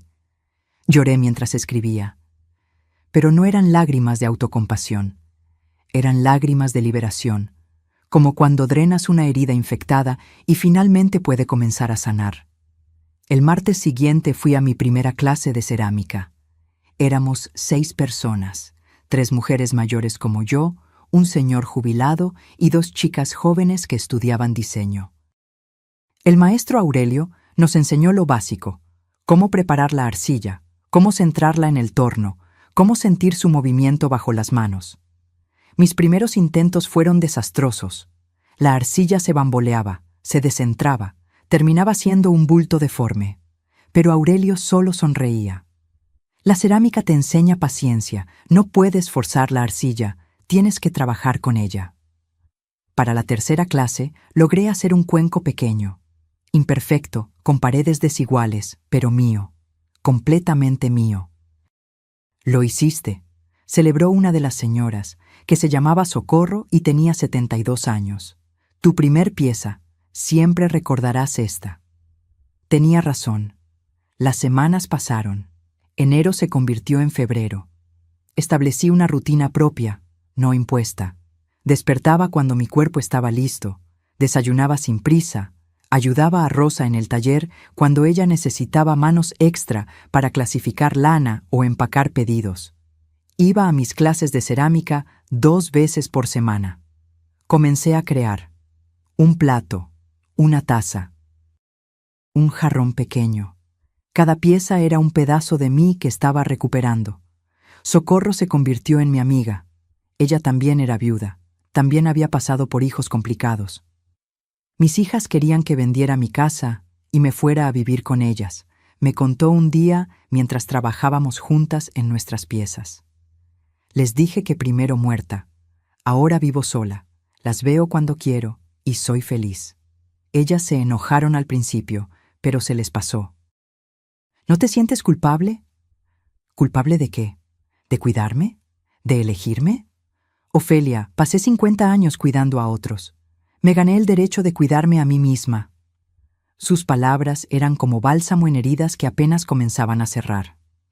En marzo, el maestro Aurelio organizó una pequeña exposición en una galería del centro. Todos van a mostrar su mejor pieza. Es solo para familiares y amigos, nada formal. Pero es importante celebrar nuestro trabajo. Elegí un juego de 3 cuencos que había hecho, cada uno ligeramente más pequeño que el anterior, decorados con líneas simples pero elegantes en color azul cobalto. Los llamé Renacimiento. Rosa invitó a sus amigas del mercado. Socorro llevó a su sobrina. El señor jubilado trajo a su nuevo novio. Las chicas de diseño invitaron a medio salón de su universidad. La galería era pequeña, con paredes blancas y piso de barro. Mis 3 cuencos estaban en una repisa iluminada con un letrero. Ofelia Reyes, Renacimiento. Una mujer se detuvo frente a ellos, observándolos con atención. Son hermosos. Tienen algo, hay esperanza en estas piezas. Gracias, logré decir con la voz quebrada. Vendí los 3 cuencos esa noche por 800 pesos. No era mucho dinero, pero cuando esa mujer me pagó en efectivo y me agradeció por crear algo tan especial, sentí algo que no había sentido en años. Sentí que valía. Esa noche, de regreso en casa, Rosa abrió una botella de mezcal artesanal. Por ti, hermana. Por tu renacimiento. Brindamos bajo las estrellas en su pequeña terraza, y mientras el mezcal calentaba mi garganta y la ciudad antigua respiraba a nuestro alrededor, supe con certeza absoluta que había tomado la decisión correcta. No había huido de mi vida, había corrido hacia ella. Lo que pasa cuando la que sostiene todo se va. Mientras yo florecía en Oaxaca, en la Ciudad de México, todo se estaba desmoronando. Me enteré de los detalles más tarde, por conversaciones que Rosa tuvo con Tomás, por lo que la vecina Eustaquia observaba desde su ventana, por los mensajes desesperados que mi hijo dejaba en el buzón de voz de un teléfono que yo encendía solo una vez por semana. La primera semana sin mí fue caos puro. Tomás intentó contratar una niñera. Publicó anuncios en grupos de Facebook, preguntó en su trabajo, llamó a agencias. La primera candidata llegó un lunes por la mañana. Era una muchacha joven de unos 25 años con referencias impecables. Duró exactamente 3 días.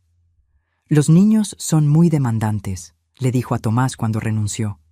Y su esposa, ella está todo el día en casa pero espera que yo haga todo. Eso no fue lo que acordamos. La segunda niñera era una señora de 50 y tantos años con experiencia de 20 años. Duró una semana. Su esposa me habla como si fuera su empleada personal, le explicó. Me pide que le traiga café, que le caliente la comida, que lave su ropa. Yo vine a cuidar niños, no a servir a una adulta. La tercera ni siquiera terminó el primer día. Salió a media mañana con los gemelos llorando y Valeria gritándole que era una incompetente. Para febrero ya no había niñeras disponibles. La zona residencial donde vivíamos no era tan grande, y la reputación de Valeria como empleadora imposible ya había circulado. Valeria tuvo que hacerse cargo de los gemelos, completamente, sin intermediarios, sin escapatoria. Los primeros días intentó mantener su rutina de trabajo. Se encerraba en su oficina con los niños jugando afuera, esperando que se entretuvieran solos, pero Santiago y Renata tenían 2 años y medio. No se entretenían solos, necesitaban atención constante. ¡Mamá! ¡Mamá! ¡Mamá!, gritaban golpeando la puerta de la oficina. Sus videoconferencias se llenaron de interrupciones, clientes molestos, proyectos retrasados, llamadas de atención de su jefe. «No puedo trabajar así», le gritó a Tomás una noche. «Tus hijos no me dejan concentrarme. Son nuestros hijos, Valeria, y antes mi mamá se encargaba de esto». «¿Y qué quieres que haga? ¿Que vaya a Oaxaca a rogarle que vuelva?» Tal vez. Pero el orgullo de Valeria era más grande que su sentido práctico. Las cuentas de la casa comenzaron a llegar. Luz, 2.300 pesos. Agua, 890 pesos. Gas, 1.200. Internet y cable, 1.450. Teléfonos, 980. Tomás las miraba confundido. ¿Siempre fueron tan altas? No lo sé. Tu mamá siempre las pagaba. ¿Con qué dinero? Valeria se encogió de hombros. Con su pensión, supongo. Lo que no sabían es que yo no solo pagaba servicios. Pagaba el agua embotellada que se tomaban a diario, los pañales de los gemelos cuando se acababan entre semana, las medicinas cuando se enfermaban de madrugada, el gas extra cuando se terminaba y tenían visitas, los detergentes especiales que Valeria exigía para la ropa de los niños, pequeños gastos que sumados llegaban fácilmente a 4.000 o 5.000 pesos mensuales de mi bolsillo. Sin mí, esos huecos financieros se hicieron evidentes. «Necesitamos ajustar el presupuesto», anunció Tomás una noche mientras cenaban comida para llevar por 5ª vez en la semana. Valeria lo miró con fastidio. «¿Ajustar cómo? Ya no salimos, ya no hacemos nada. Esta casa se ha convertido en una cárcel».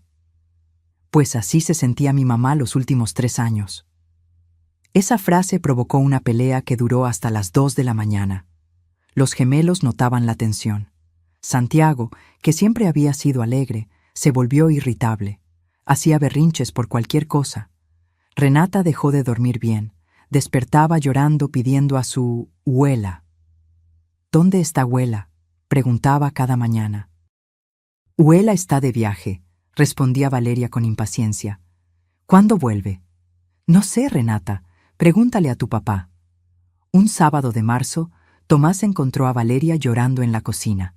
La casa era un desastre, juguetes regados por toda la sala, trastes sin lavar desde el día anterior, montañas de ropa sin doblar en el sillón. «No puedo más», sollozaba. «No puedo con todo. No puedo con los niños, con la casa, con el trabajo. Tu madre hacía que se viera fácil. Porque le dábamos todo el trabajo a ella». «¿Y qué querías? ¿Que le pagáramos?» «Sí, Valeria, exactamente eso. Deberíamos haberle pagado. O mejor aún, deberíamos habernos mudado hace 3 años como dijimos que haríamos». Valeria se limpió las lágrimas con rabia. «¿Y ahora qué? ¿Me vas a echar la culpa de todo?» «No es culpa, Valeria, es realidad. Abusamos de mi mamá, los dos, y ella se cansó». Las peleas se hicieron rutina. Discutían por dinero, por quién cuidaba a los niños, por quién limpiaba, por quién cocinaba. Todo lo que yo hacía silenciosamente ahora era campo de batalla. Los mensajes de Tomás en mi buzón se volvieron más desesperados. «Mamá, por favor, necesitamos hablar. No sé cómo lo hacías. Los niños me preguntan por ti todos los días. Valeria y yo no paramos de pelear. Creo que esto está destruyendo nuestro matrimonio. ¿Puedes al menos decirme qué hice mal? Necesito entenderlo». Rosa me mostraba los mensajes. «¿Vas a contestarle?» «Todavía no. Necesita tocar fondo». «Ya está bastante abajo, hermana». «Pero no ha entendido. Sigue pensando que el problema es que yo no estoy.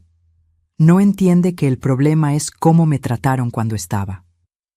En abril, 3 meses después de mi partida, Tomás finalmente hizo algo que no había hecho en años. Se tomó una semana de vacaciones para quedarse en casa. Quería entender. Quería vivir lo que yo había vivido. Lunes. Los gemelos lo despertaron a las 5:30 a.m. Para las 9:00 a.m. ya estaba agotado. Había cambiado 4 pañales, preparado 2 desayunos que terminaron en el piso, separado 3 peleas y limpiado jugo derramado en el sillón. Martes. Santiago se enfermó del estómago. Vómito por todos lados, ropa que lavar cada hora. Renata contagiándose para el miércoles. Miércoles.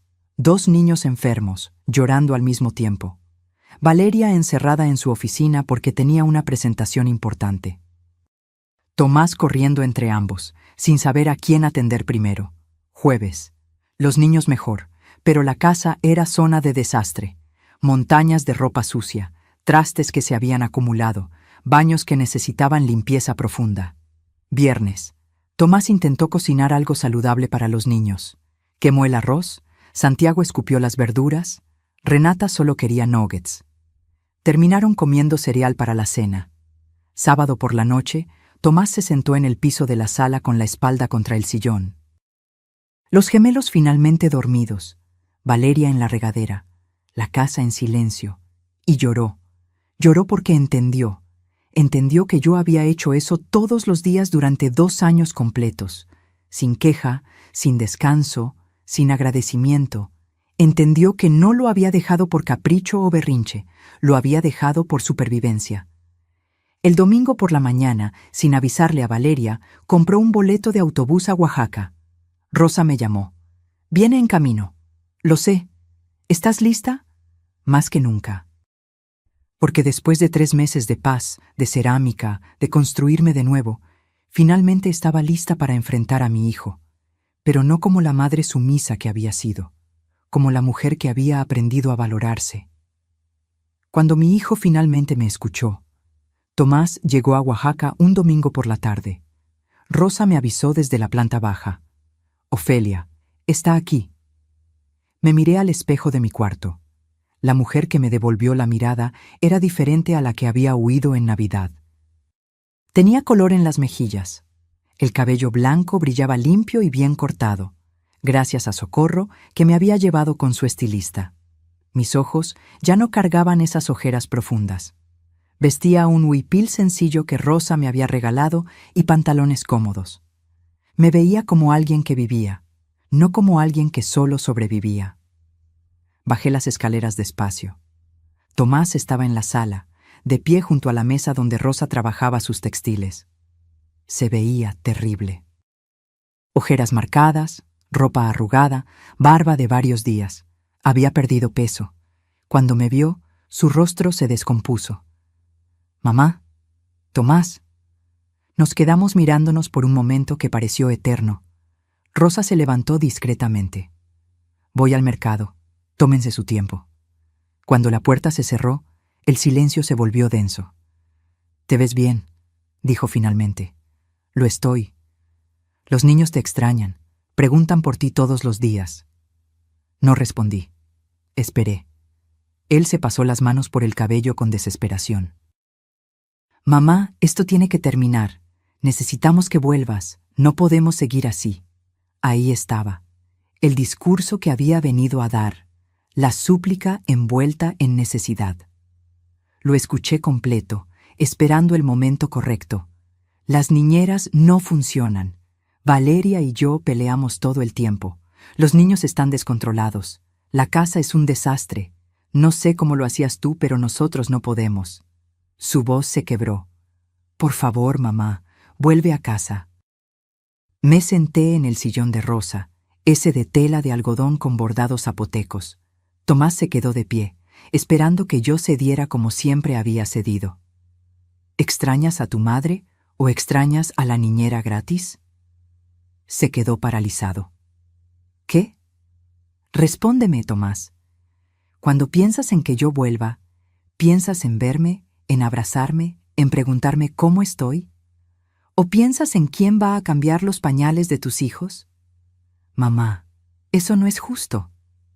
¿No es justo? Hablemos de lo que no es justo. Me levanté, sintiendo una fuerza que no sabía que tenía. ¿Es justo que me hayan quitado mi recámara? ¿Es justo que terminara en el cuarto de servicio de mi propia casa? ¿Es justo que Valeria vendiera el piano de tu padre por 8,000 pesos cuando valía más de 150,000? ¿Qué? Fui a mi cuarto y bajé con la libreta donde había anotado todo. Se la extendí. Lee. Tomás abrió la libreta con manos temblorosas. Sus ojos recorrieron la lista que había hecho con tanto cuidado. Piano de Palisandro, vendido por 8,000, valor real, 150,000. Porcelanas de la abuela, vendidas por $2,500, valor incalculable. Reloj de oro de tu padre, desaparecido, valor 45,000. Mecedora de mimbre, vendida por $800, juego de té de plata, regalado a prima de Valeria, valor 12,000. Librero de caoba del abuelo, donado sin permiso, discos de vinilo, desaparecidos. La lista continuaba. 32 artículos. Un inventario completo de todo lo que había perdido en 3 años. Al final de la lista había escrito: total aproximado en pérdidas materiales, 287,300 pesos. Total en pérdidas sentimentales, invaluable. El rostro de Tomás palideció mientras leía. Mamá, yo no sabía. Valeria nunca me dijo. ¿Y tú nunca preguntaste? Cuando las porcelanas de tu abuela desaparecieron, ¿preguntaste a dónde fueron? Cuando el piano ya no estaba, ¿te importó? Cuando te dije que no encontraba el reloj de tu padre, ¿lo buscaste? Yo pensé que tú habías guardado esas cosas. Las guardé durante años, Tomás, con cuidado, con amor, porque eran nuestra historia familiar, y tu esposa las vendió como si fueran basura de tianguis. Se dejó caer en el sillón. Dios mío. Y eso es solo lo material. ¿Quieres que hablemos de lo demás? Me senté frente a él, mirándolo directamente a los ojos. 2 años cuidando a tus hijos desde las 6 de la mañana hasta las 10 de la noche. 7 días a la semana, sin un solo día libre, sin sueldo, sin ni siquiera un gracias constante. Tú dijiste que querías ayudar. Ayudar, Tomás, no ser explotada.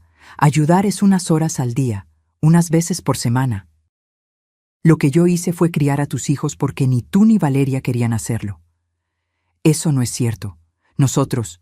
¿Ustedes qué? ¿Cuántas veces bañaste tú a los gemelos? ¿Cuántas noches te levantaste cuando lloraban? ¿Cuántas veces los llevaste al doctor? Dime, Tomás, dame un número. Silencio. Yo te lo digo, 0. La respuesta es 0, porque cada vez que tus hijos necesitaban algo, me lo entregaban a mí como si yo fuera su madre y no su abuela. Trabajaba todo el día. Y yo no trabajaba, ¿verdad? Porque cuidar niños no es trabajo, limpiar no es trabajo, cocinar no es trabajo, lavar montañas de ropa no es trabajo. Mi voz subió de volumen. ¿Sabes cuánto cuesta una niñera de tiempo completo, Tomás? Entre 12,000 y 15,000 pesos al mes. Yo hice eso gratis durante 2 años, 24 meses. Esos son 300,000 pesos que me debían. Hizo cuentas mentalmente. Su rostro se descompuso aún más. Y aún así, continué, aún así podría haberlo sobrellevado si al menos me hubieran tratado con respeto. Pero me hicieron invisible en mi propia casa. ¿Recuerdas mi cumpleaños hace 4 meses? ¿Tu cumpleaños? Empezó, confundido. Valeria organizó una reunión familiar, en mi casa. Presentó a su madre como la invitada de honor. Yo serví toda la noche como si fuera la empleada. Y cuando pensé que nadie me escuchaba, oí a tu esposa decirle a su prima: «Pobre, ya no sirve para mucho, pero ayuda con los niños». Tomás cerró los ojos. «Mamá, ya no sirvo para mucho». Esas fueron sus palabras. Y tú nunca me defendiste, nunca me protegiste, nunca me viste. Las lágrimas comenzaron a rodar por las mejillas de mi hijo. Lo siento. Dios, mamá, lo siento tanto. ¿Qué es lo que sientes exactamente? ¿Que me fui? ¿O cómo me trataron? Todo. Siento todo. Se limpió la cara con las manos. Tienes razón. En todo. Fuimos egoístas. Yo fui egoísta. Dejé que Valeria tomara control de tu casa y no dije nada. Dejé que te quitaran tu espacio y pensé que estabas bien porque nunca te quejabas. Me quejé, Tomás, muchas veces. Pero me callabas. Me decías que no exagerara, que no hiciera drama, que entendiera. Lo sé. Y estuvo mal. Todo estuvo mal. Se arrodilló frente a mí, algo que no hacía desde que era niño. Mamá, perdóname. Por favor. Perdóname por no verte, por no escucharte, por dejarte sola en Navidad, por todo. Lo miré. Realmente lo miré. Vi a mi hijo adulto llorando como cuando era pequeño y se caía de la bicicleta. Vi al hombre que crié, que eduqué, que amé con cada fibra de mi ser. Pero también vi al hombre que había permitido que me destruyeran. Tu perdón lo acepto, Tomás, porque eres mi hijo y te amo. Pero eso no significa que las cosas volverán a ser como antes. ¿Qué quieres decir? Respiré profundo. Quiere decir que si quiero volver a ser parte de tu vida, será en mis términos.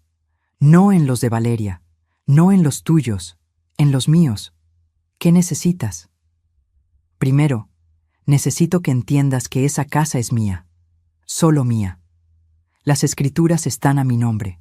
Tu padre y yo la pagamos. Ustedes han vivido ahí 3 años sin pagar renta, sin pagar servicios completos, sin contribuir realmente. Asintió, esperando. Hablé con un abogado antes de irme. Esa casa se puede rentar en 25,000 pesos mensuales fácilmente. Así que ustedes tienen 2 opciones.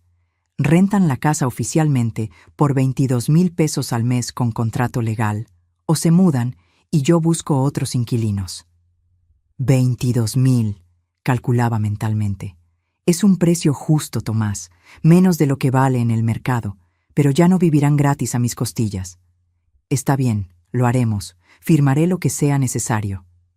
Segundo, continué, yo me quedo en Oaxaca.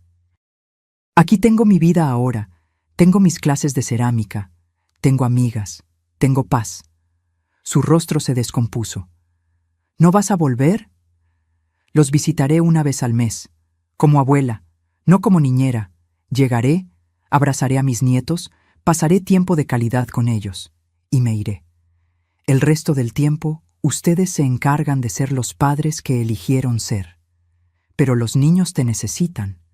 Los niños necesitan a sus padres, y sus padres necesitan aprender a serlo. Tomás lloró en silencio. No era llanto de manipulación, era llanto de alguien que finalmente entendía la magnitud de lo que había perdido. ¿Hay algo más?, preguntó con voz ronca. Sí, una última cosa. Valeria y tú necesitan terapia de pareja, y probablemente terapia individual, porque lo que vi en esos 3 años no era un matrimonio saludable. Era una sociedad tóxica donde yo era el pegamento que mantenía todo unido. Asintió. Lo haremos. Y Tomás, mi voz se suavizó, si realmente quieres que volvamos a tener una relación, necesitas trabajar en ti. Necesitas aprender a poner límites, necesitas aprender a ver a las personas que amas antes de que desaparezcan. Lo haré, mamá, lo prometo. Lo abracé entonces, porque seguía siendo mi hijo, porque lo amaba, pero ya no desde la abnegación ciega que me había destruido. Lo amaba desde un lugar de respeto propio, y esa era la diferencia que cambiaba todo. ¿Cómo recuperé mi dignidad? 2 semanas después de la visita de Tomás, el licenciado Mendoza viajó a la Ciudad de México con los contratos listos. Rosa me llamó por videollamada para que pudiera presenciar la firma desde Oaxaca. Tomás y Valeria estaban sentados en la mesa del comedor de mi casa. Valeria tenía los brazos cruzados y una expresión que mezclaba furia con impotencia. Tomás se veía resignado, pero también aliviado, como si finalmente hubiera claridad después de meses de caos. «Señora Valeria, señor Tomás», comenzó el licenciado con tono profesional. «Este es un contrato de arrendamiento estándar. La propiedad, ubicada en calle Jacarandas, 342, Colonia San Ángel, se rentará por la cantidad de 22,000 pesos mensuales. El pago debe realizarse los primeros 5 días de cada mes, mediante transferencia bancaria a la cuenta que aparece en el anexo. Valeria lo interrumpió. Esto es ridículo. Es la casa de la familia. El licenciado no se inmutó. Es la propiedad de la señora Ofelia Reyes, según consta en las escrituras públicas. Ustedes han residido aquí como huéspedes los últimos 3 años. Este contrato formaliza su estancia y protege los derechos de ambas partes.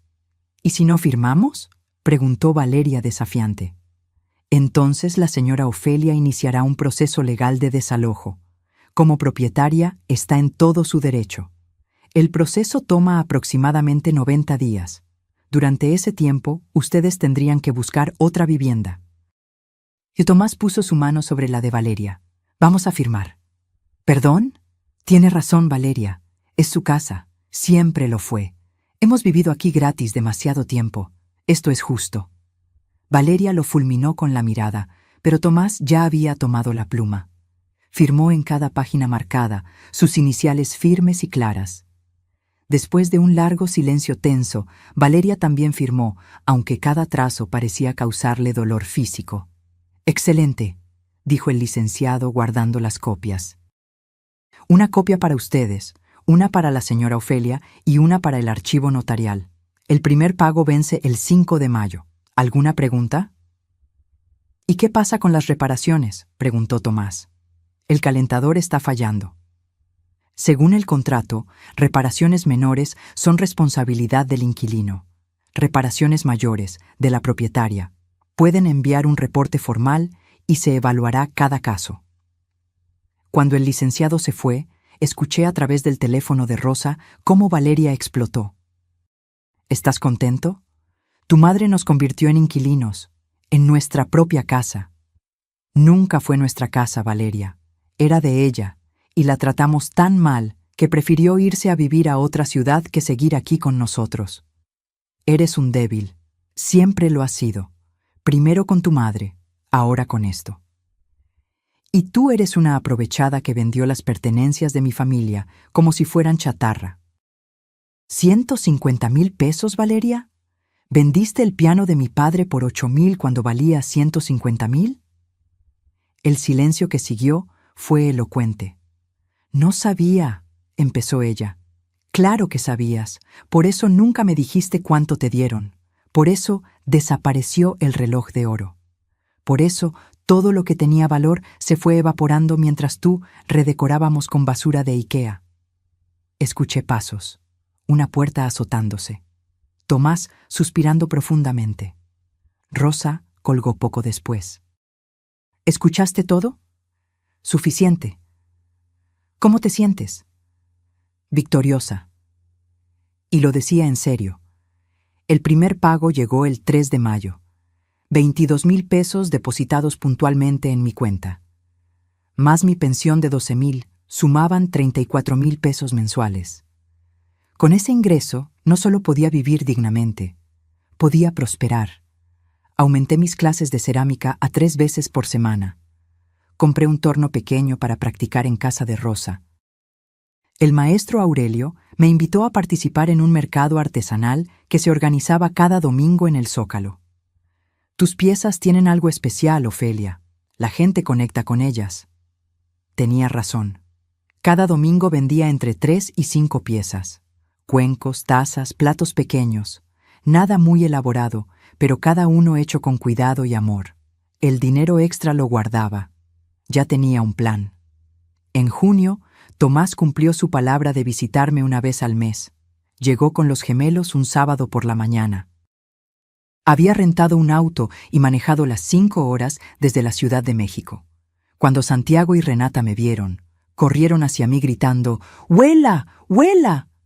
Los abracé con una intensidad que me sorprendió. Los había extrañado. Pero era un extrañar sano, de abuela que ama, no de esclava que sirve. «Los extrañé tanto», les dije cubriendo sus caritas de besos. Pasamos el día juntos. Los llevé al mercado donde les compré juguetes de madera tallada. Comimos tlayudas en un puesto que Rosa recomendó.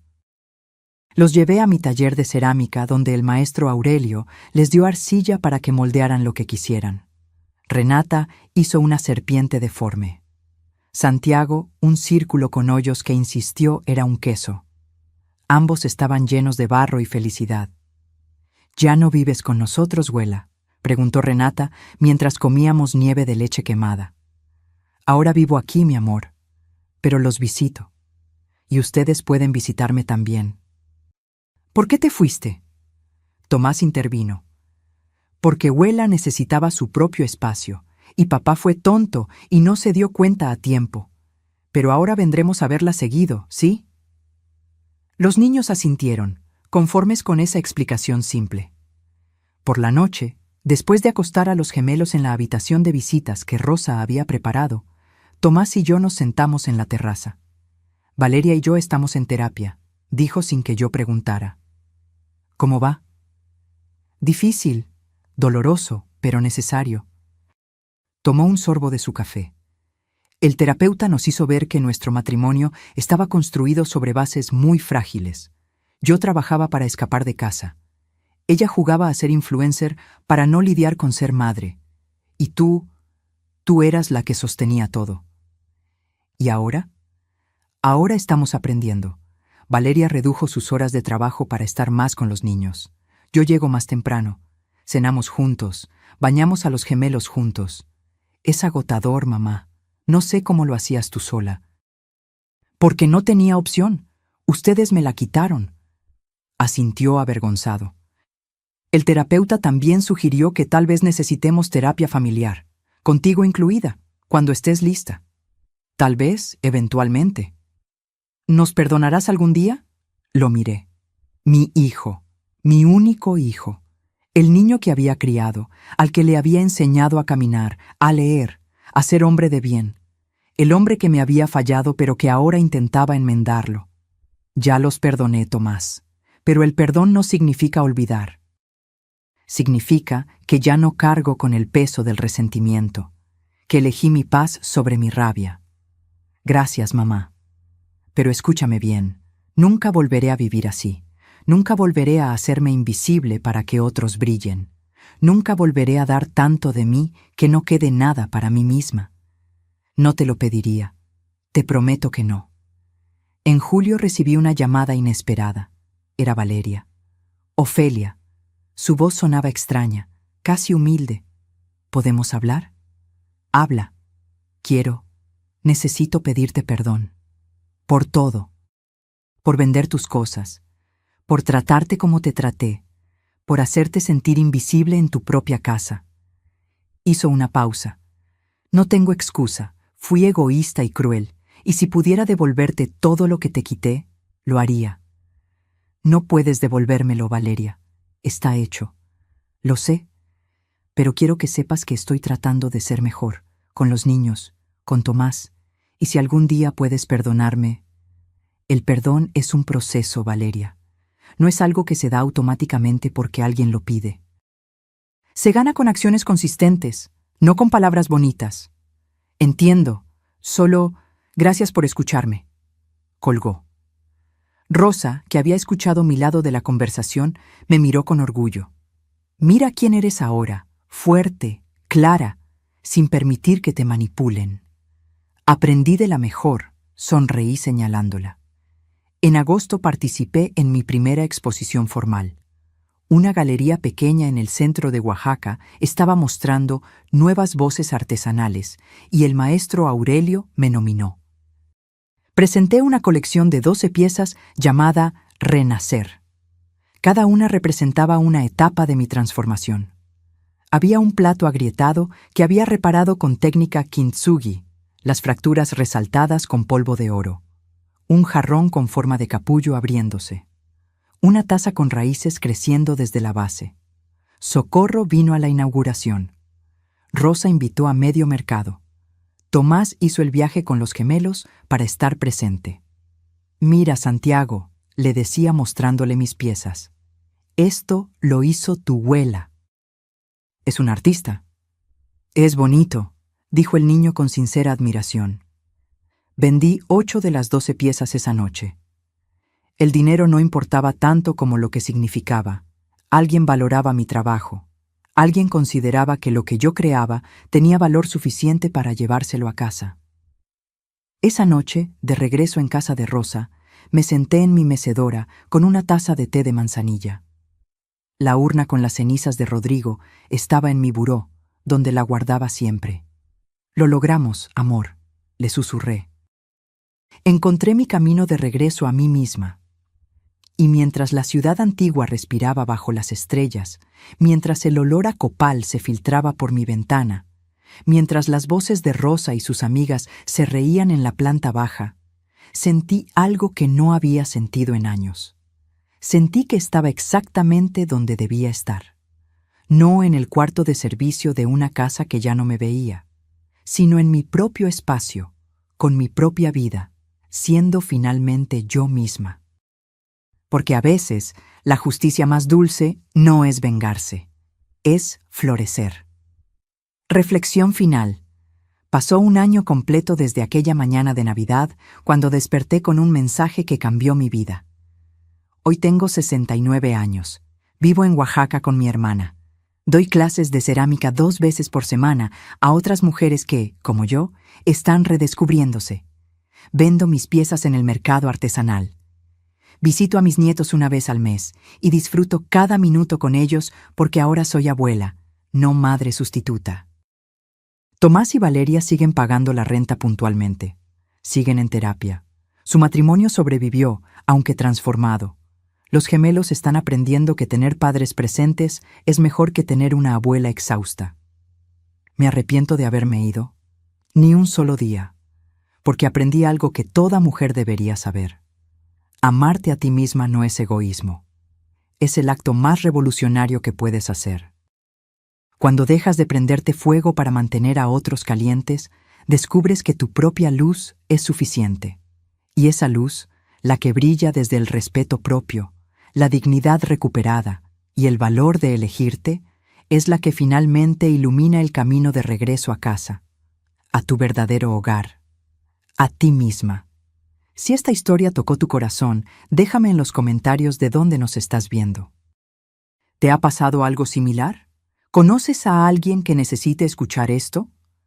Dale like, suscríbete para más historias de vida real y recuerda, nunca es tarde para elegirte, porque la verdadera riqueza no está en lo que posees, sino en lo que no permites que te quiten, y lo más valioso que tienes eres tú.